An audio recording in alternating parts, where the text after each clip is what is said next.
Thousands from North to South Kashmir hit streets to mourn the martyrdom of the army men who sacrificed their lives while battling Pakistani terrorists in Kashmir. But as Kashmir put up a united front against terror, our politicians continue to bicker and politicize their sacrifice for the nation. While AIMIM chief Asauddin Owaisi made a shocking communal remark over the martyrs, Congress President Rahul Gandhi also targeted the Prime Minister over the government's Kashmir policy, with the Congress President tweeting, and I quote, PDP says talks with Pakistan. BJP Defence Minister says, and I quote, Pakistan will pay the price. While our soldiers pay with their blood for BJP and PDP's opportunistic alliance and non-existent Kashmir policy, Modi ji dithas.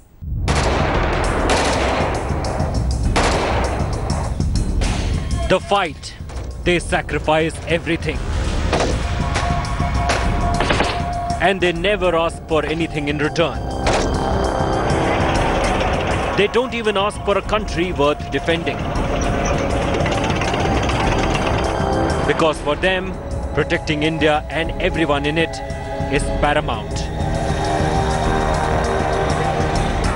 Their singular, unspoken wish is that the nation doesn't play politics over them, and they're dead.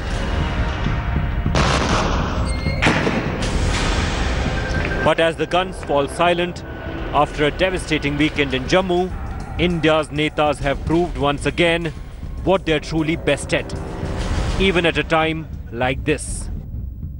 I find that hostile Pakistanis keep picking up statements that were made in August 1947 and saying the Indians haven't changed. But you've changed drastically, we have changed marginally. 7 में से 5 मरने वाले कश्मीरी मुसलमान हैं। अब इसके ऊपर क्यों नहीं बोला जा रहा है कि मरने वाले भी कश्मीरी मुसलमान हैं? इस पर खामोश क्यों है पूरे मुल्क में? इतना सन्नाटा क्यों है?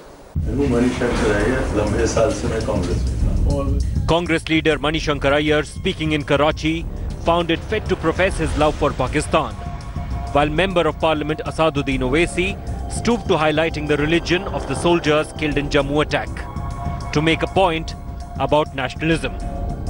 Shankar, well known to pipe up in favor of Pakistan without a care for sentiments, has gone a step further to actually criticize India, while propping up what he calls a more evolved Pakistan.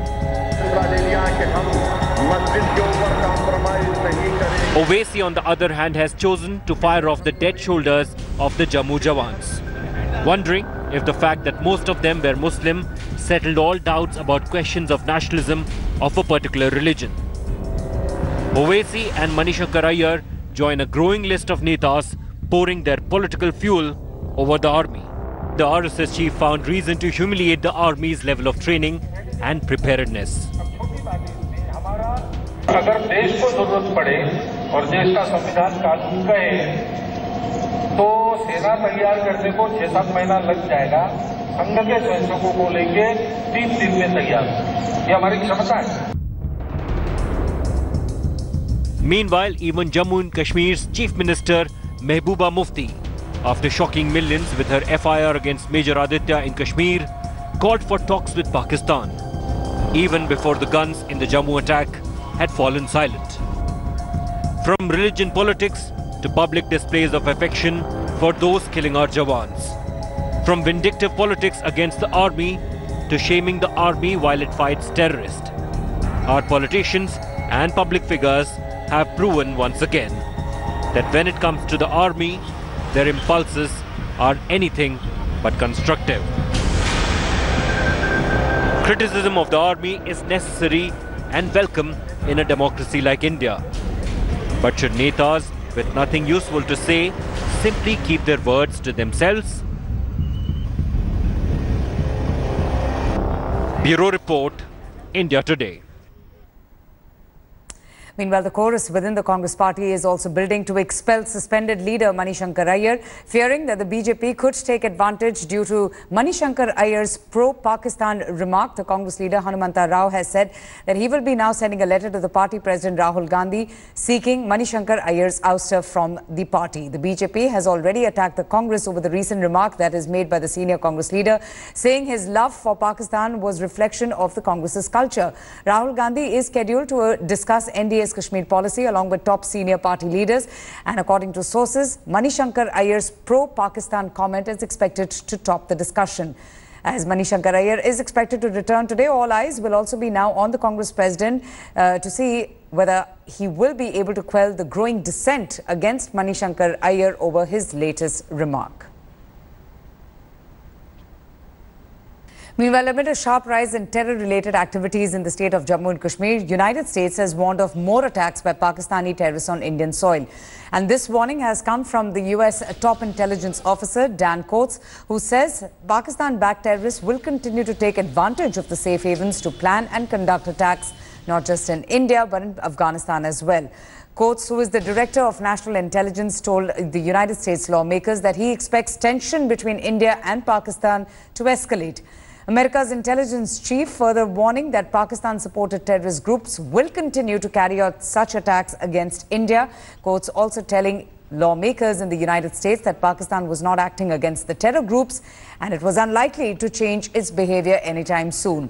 Meanwhile, the White House has already moved to place Pakistan on the global terrorist financing watch list for not complying to the United Nations Security Council resolution.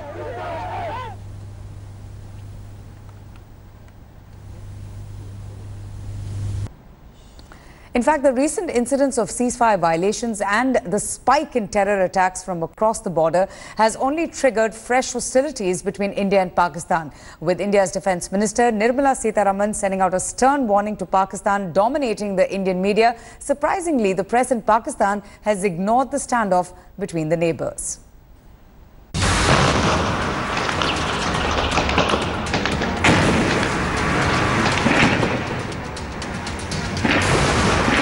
Pakistan will pay for this misadventure. Two terror attacks in Jammu and Kashmir triggering a fresh war of words between India and Pakistan. After Defence Minister Nirmala Sitharaman's warning to Islamabad, a rattled Pakistan responded. Pakistan said that it too would respond to any act of aggression by India and defend every inch of its soil. While Nirmala Sitharaman's warning has dominated the Indian media, the Pakistani media has given no importance to the rising hostilities between the two nations. As Pakistan and India continue to exchange aggression on the line of control, the working boundaries and even the tensions in relations continue to worsen with time passing by. The Indian media and the Pakistani media are playing their role when it comes to talking and focusing and hitting the headlines with the news related to Pakistan-India relations. Unlike India, in Pakistan, the story is a little different. Pakistani media does not seem to be too much of show too much of interest when it comes to the India-Pakistan relationships or even hitting the headlines with their newspapers. I've got a few mainstream newspapers, websites open in front of me. The Express Tribune, which is one of the leading dailies in Pakistan. If you see this on top 5 hits, there is no talk about Pakistan-India relationships going forward, or there is no talk about the line of control. Then there's Dawn News. Even over here, today's newspaper does not talk about India and Pakistan relationships as a headline. It talks about the Election Commission, it talks about the Chief Justice of Pakistan, it talks about PMLN, Nawaz Sharif, but does not talk about Pakistan-India relationship and terrorism related to both countries. Then we have the news also, another leading daily of Pakistan. Even over here, if you see all 4-5 headlines do not talk about India or Pakistan. That means that the India-Pakistan relationship, while on one side coming from Indian media, there is a lot of hate mongering, as it is called in Pakistan. Pakistani media seems to have a different idea. They do not want to give too much of highlight. It is said by analysts that Pakistan does not want to raise too much of eyebrows when it comes to India, because it seems that it is an ongoing conflict that does not seem to come down to a resolve or even a conclusive solution. That is why this is something that has not actually hit the headlines on the Pakistani media, and it might not actually do so in the coming days as well. This is Hamza Amir in Islamabad for India Today. Thanks Thanks for watching the video. For more such news and updates, please like, share and subscribe to India Today. Also check out our other great videos from our channel. We know you will love to.